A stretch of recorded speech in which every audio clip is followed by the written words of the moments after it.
and this is How to Train Your Caterpillar, a spiritual life coaching channel, and you're very welcome here. Thank you for checking out the video and the channel. I appreciate it a lot. This video is going to be about why it will be very beneficial for you to work on your solar plexus chakra after you've had dealings with a narcissist, or even just, you know, someone that's had like a very strong personality, like very dominant. Okay, it's going to be very useful for you to work on your solar plexus chakra. If you feel like liking and subscribing for me, I'd appreciate that a lot. And also, I am taking personal tarot readings and spiritual life coaching, individual sessions and packages. If you want more information about that, check out the description box below the video, and also I'll pin it in the comments. So there's 7 main chakras, okay? Put a picture up here. So you have the root chakra, your tailbone, sacral chakra, solar plexus, which is the one I want to talk about today, the yellow one, the heart chakra, the throat, third eye, and the pineal gland. And I know I'm always going on about the chakras, but they're literally the focal energy points that make up not only your physical body but your emotional body. Okay, so it's like they're so important, and they're always a good jumping off point for healing. Like always, it's always what I go to, because they are so, you know, it's such an easy way to do it. It's almost like a cheat. It's almost like a cheat sheet. So the solar plexus chakra deals with personal power, confidence, willpower, motivation, okay, to like do things for yourself, to make your life better, to get up in the morning, you know, to do that list of things to make your life better. It deals with the gut instinct, like knowing that something is the right path for you. Like it's very linked into the ability to make decisions and know that that's what you want to do, right? Like, no, I'm following my gut instinct. I know this is the right path. I know I want to do, I don't know, I need to buy this book, I need to take this job, I need to move house, I need to change jobs, whatever it is. It's like, you know, I don't like this person, I like this person, right? That's your gut instinct, and it's very much tied in with the solar plexus. When you've had dealings with a narcissist, particularly a narcissist, but in general, even a dominant personality, like a dominant controlling personality, it affects the solar plexus chakra, because basically what happens is over time they chip away at your self-confidence and they make you uncertain of yourself.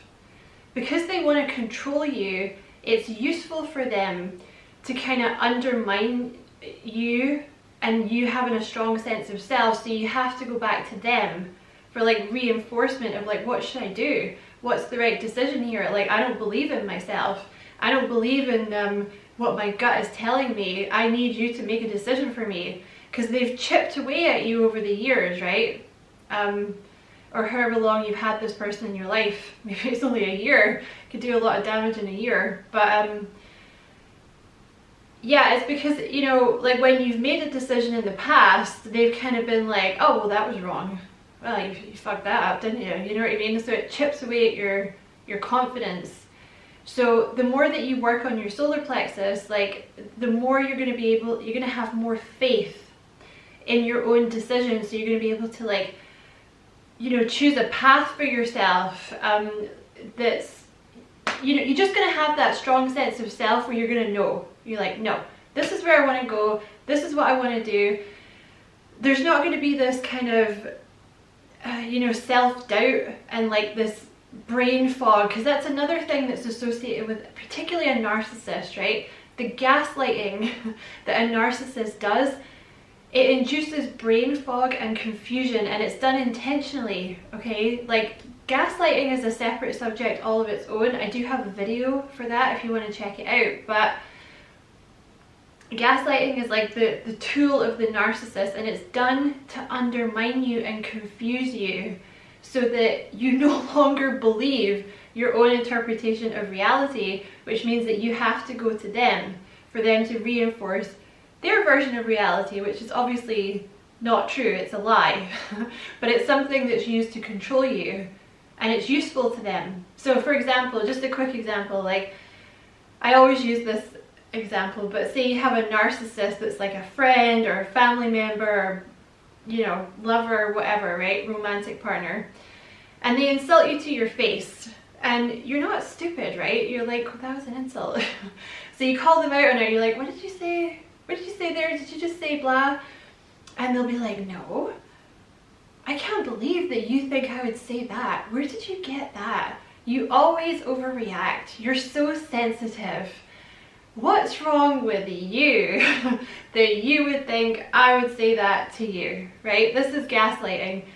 And eventually what it does over time is it makes you question everything, right? It makes you question what you're interpreting as reality, because this person who's supposed to be like someone who loves you and wants what's best for you has sat there and told you like, no, that didn't happen. You're crazy. There's something wrong with you. So that's what you take away from it, and they keep reinforcing that until, you know, there's like no sense of self left, and you're constantly having to go to this person to be like, oh my god, what should I do? Is this right? I don't know. You know, and like you have no self-esteem, you have no confidence, you're no longer listening to your gut instinct, which by the way is also your intuition, okay? So after dealing with a narcissist, you may find that, you know, your intuition is not strong anymore because you no longer believe in yourself. You don't believe in what your gut is telling you, and that's a solar plexus issue, okay?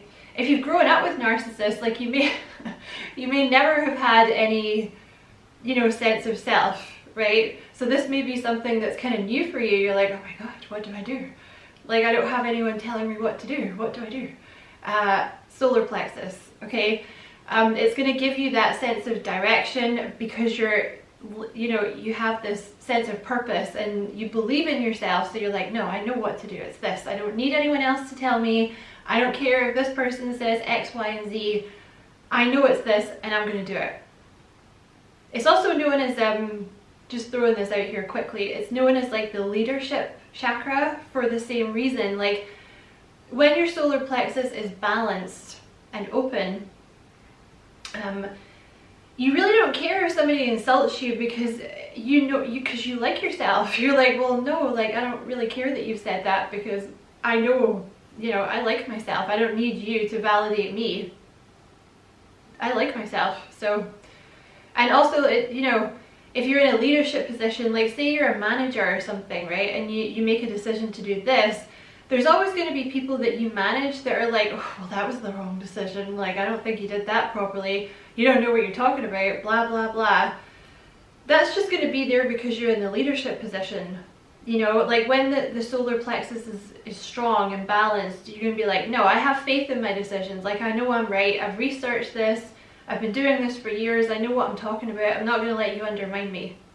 So if you have been dealing with a narcissist or like a lot of strong personalities, even if you're still with them, or you've recently kind of gotten away from them, in which case, congratulations, you can like start rebuilding your life. So there's loads of ways that you can work on the chakras. Like one of the ways that I always do it is sound healing, because I love sound healing. It's free, it's easy, you can put it on in the background, because each chakra is balanced by a certain frequency. So you can use a certain frequency to balance it. So I'll leave the one that I use for the solar plexus in the description box in case you want to use it. You can put it on at night, so it takes literally no extra time out of your day, or you can put it on during the day when you're at work, or you know, when you're doing chores or whatever. You can also use yoga to balance the chakras, and yoga is particularly effective for the solar plexus. So like, I think it's warrior poses are really, really good for the solar plexus, like salute to the sun, I think. I don't know, you can look them up, but yoga is very effective for the solar plexus.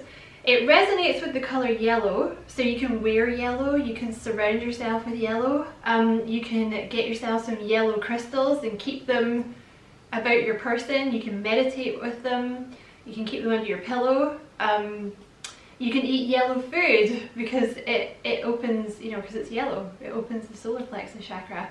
There's certain chants Each chakra is associated with a certain chant, so you could meditate while chanting. I'll try and remember to leave the chant for the solar plexus below. You can use affirmations, so you could, you know, write affirmations around and stick them around the house somewhere so you're subconsciously seeing them all the time. You can put certain affirmations on when you're sleeping. Yeah, there are many ways to open the chakras, but those are the ones that I can remember at the moment. So I'm going to leave the video there. I hope this was a useful video. I hope it was clear, because sometimes it's a bit of an abstract concept. I hope it was clear and I explained it okay. Thank you so much for watching. Don't forget to like and subscribe for me if you feel like doing that. And as always, I wish you many blessings. Live in light. Take care.